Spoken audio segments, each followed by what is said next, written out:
Welcome to the darker side of history. The cold stone walls press in around you, damp and unforgiving, smelling faintly of mold and old iron. A soft drip echoes somewhere distant, rhythmic, relentless.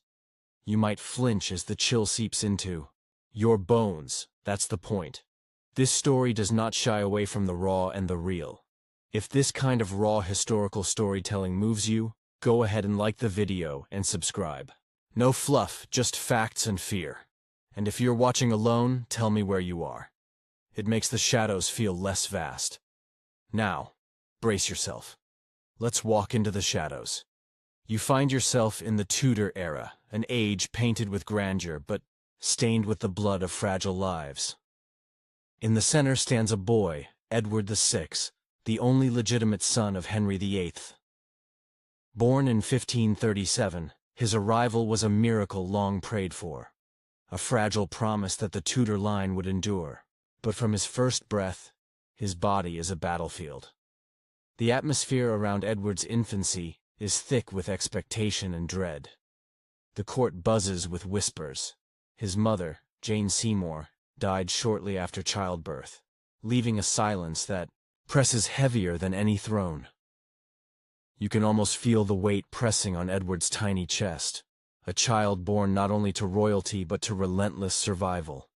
His skin is pale and thin, his breath shallow and uneven.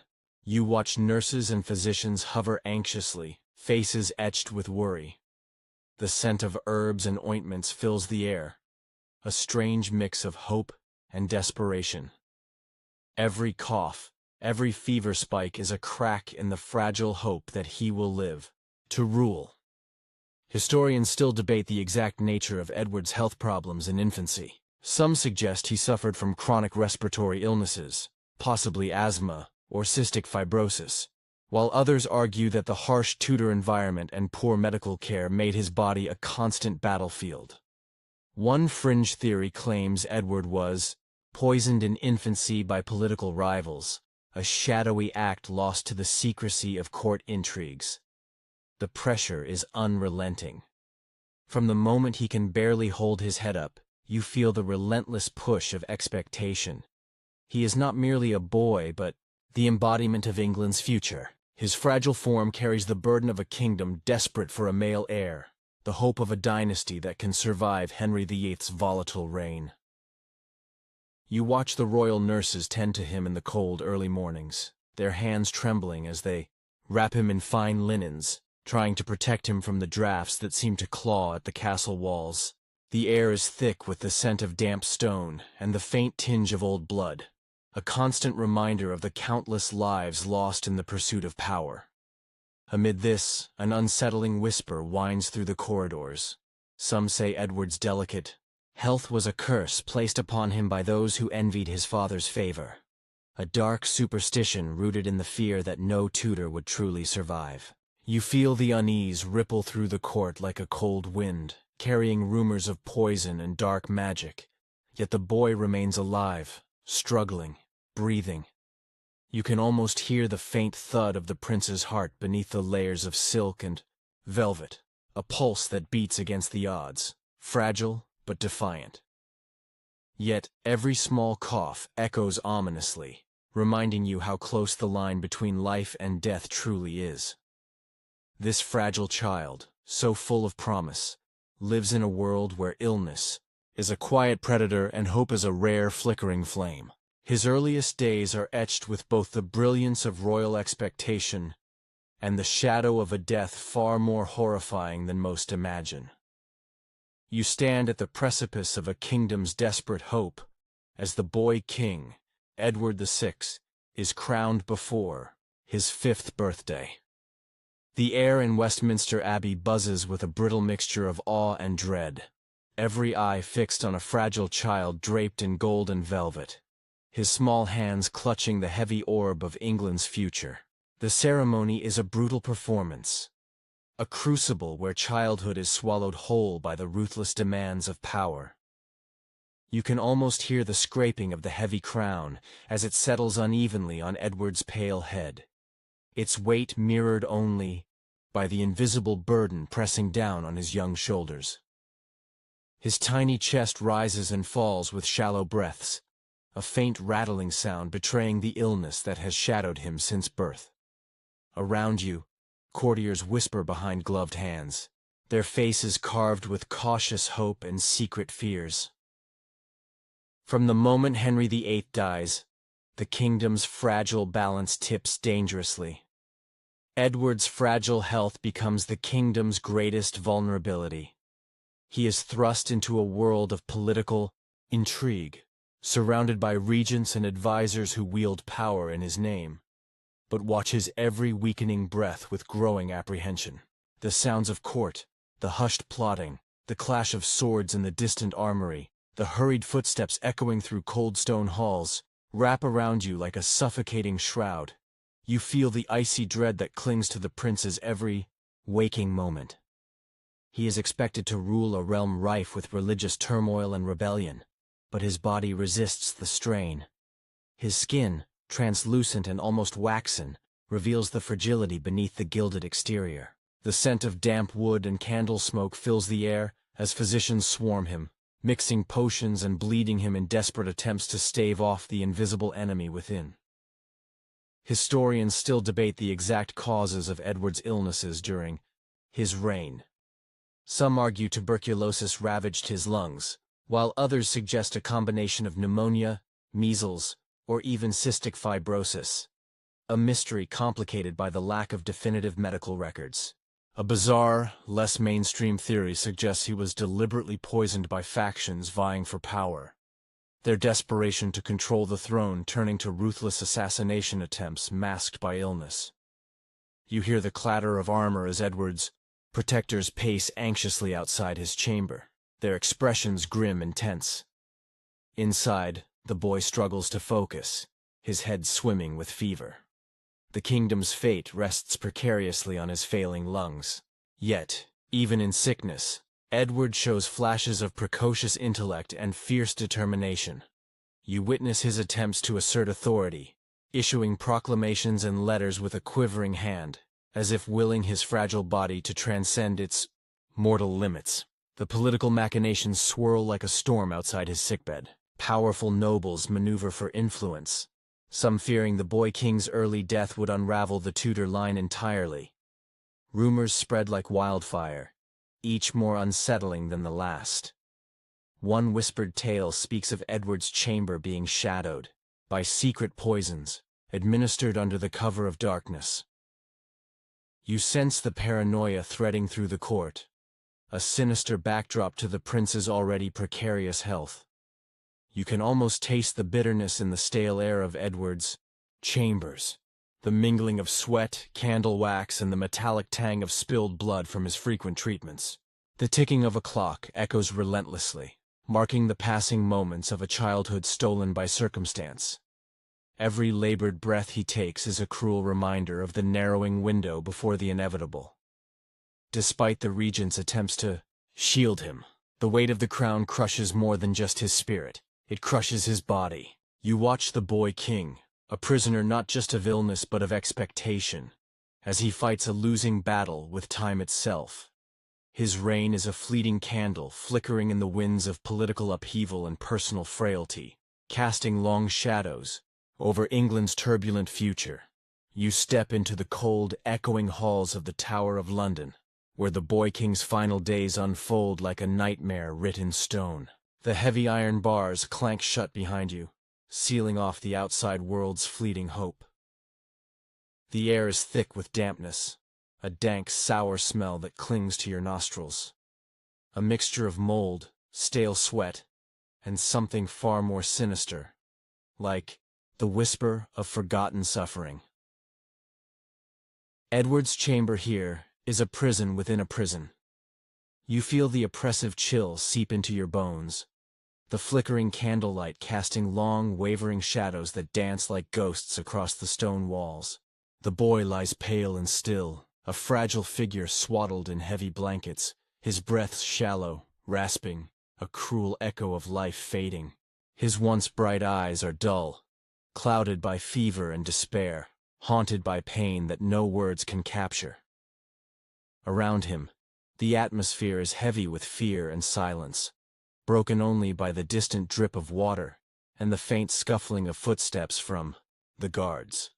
The tower's ancient stones seemed to absorb his suffering, as if the very walls remember the torment of every soul who has passed through. You can almost hear the faint echoes of whispers. Physicians continue their grim rituals, bloodletting, the application of poultices, the burning of aromatic herbs to purify the foul air. But the boy king's body rejects their efforts. His skin is clammy, cold to the touch, the faint sheen of sweat betraying the fever raging within. You smell the acrid sting of burnt rosemary mixed with the iron tang of dried blood from his weakened veins. Each treatment is a desperate gamble against the invisible enemy tightening its grip. Historians still debate the exact cause of Edward's decline. Some maintain tuberculosis strangled his lungs, others point to pneumonia or measles, and a fringe theory even suggests poisoning by those who coveted the throne. But the true horror may lie not just in disease, but in neglect and psychological torment. The shadows whisper that Edward's isolation in the tower was more than mere precaution, that he was left to suffer in cruel silence. You imagine the cold nights, the boy's shallow breaths growing more ragged, the sense of abandonment creeping in like a slow, merciless fog. The tower's oppressive silence is broken only by the faintest sound, a soft groan, the rustle of linen, the irregular beat of a fading heart. The darkness presses closer, swallowing the flicker of life. One bizarre and unsettling detail emerges from some chroniclers. Edward's chambers were guarded not just by soldiers, but by an eerie presence. A carved wooden figure said to be cursed, a totem meant to ward off evil but believed by some to have cursed the boy instead. Whether superstition or sinister reality, this detail adds a chilling layer to his final days. You sense the psychological torture, the isolation, the suffocating fear, the unspoken knowledge that death is near, more terrifying than any physical wound. The boy king is a prisoner of his own body, and the ruthless ambitions swirling around him.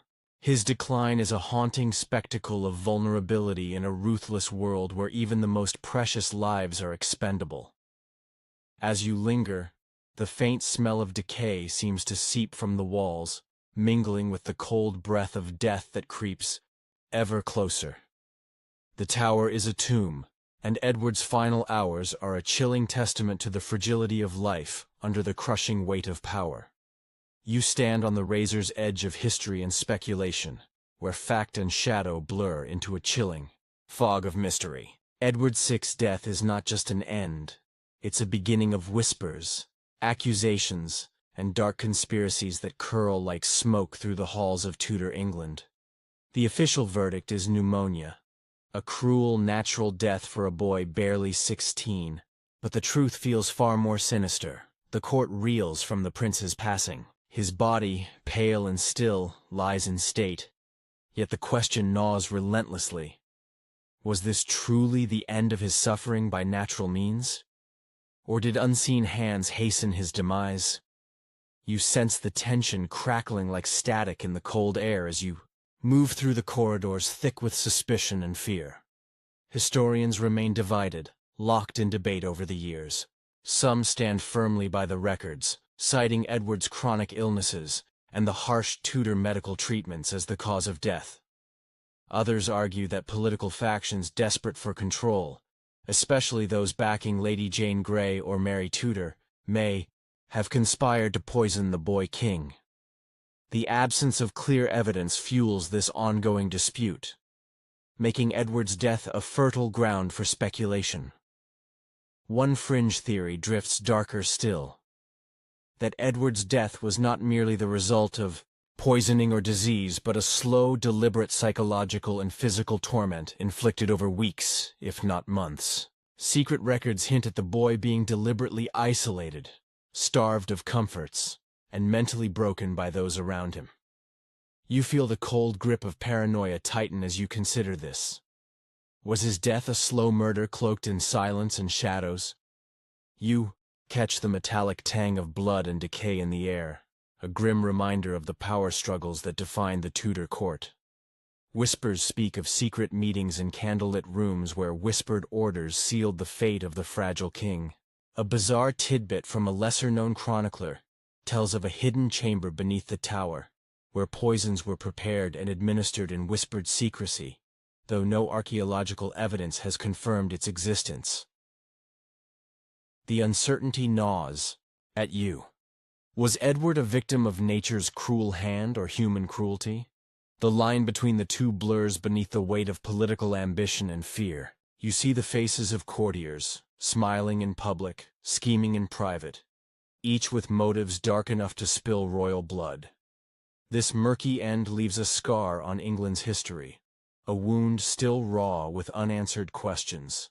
The boy king's death triggers a desperate scramble for power, a deadly chess game where lives are mere pawns. You sense the long shadows cast by his passing, stretching through decades of Tudor intrigue and legend.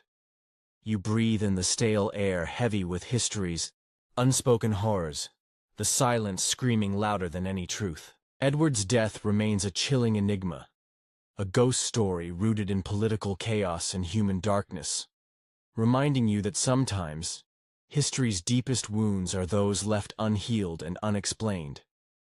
You follow the faint echoes of Edward's fleeting presence through the corridors of history, where his memory haunts like a restless ghost, lingering long after his fragile body has turned to dust. The death of Henry VIII's only legitimate son sends ripples through England, a shockwave that reshapes the Tudor dynasty and echoes in every whispered legend since. The aftermath is a grim tableau of fear and uncertainty. England is left grasping for stability, the throne shifting like a fragile flame in a gusty wind. Lady Jane Grey's brief and tragic claim, Mary Tudor's ruthless reclamation, and Elizabeth's eventual rise are all threads woven from the chaos that Edward's loss unleashed. You feel the palpable tension in the air, thick with the scent of burning wood from executions and the metallic bitterness of spilled blood. Edward's legacy is a haunting one. Despite his short life and reign, his death sparks myths and stories that refuse to fade. Some say his ghost roams the Tower of London, a pale figure wandering the cold stone halls, searching for rest that never comes. You imagine the chill that follows these tales, a spectral breath against the neck of every visitor daring enough to tread those cursed grounds. The psychological scars of Edward's death stretch far beyond his own time. Historians debate how his fragile life and violent end shaped England's religious turmoil and political landscape. Some argue his Protestant reforms might have endured longer had he lived. Others suggest his youth doomed him to be a pawn in a deadly game of power. A fringe theory even claims that the trauma of his death planted the seeds for Tudor paranoia, a dark inheritance passed down through the royal bloodline. You breathe in the fading echoes of torches along ancient stone walls, the scent of wax mingling with the bitter cold of a history too raw to forget. The cost of violence and the weight of lost innocence hang heavy in the air, a reminder that the price of power is often paid in blood and silence. As you step away from Edward's story, the shadows seem to stretch longer, the silence deeper. You carry with you the memory of a boy king who lived too briefly, whose death was as cruel and complicated as the age that birthed him. The past does not forget, nor does it forgive. Listen closely now to the whisper that rides the cold wind. Some deaths are never truly ended. They are stories etched in stone and blood, waiting in the darkness for those brave enough to remember.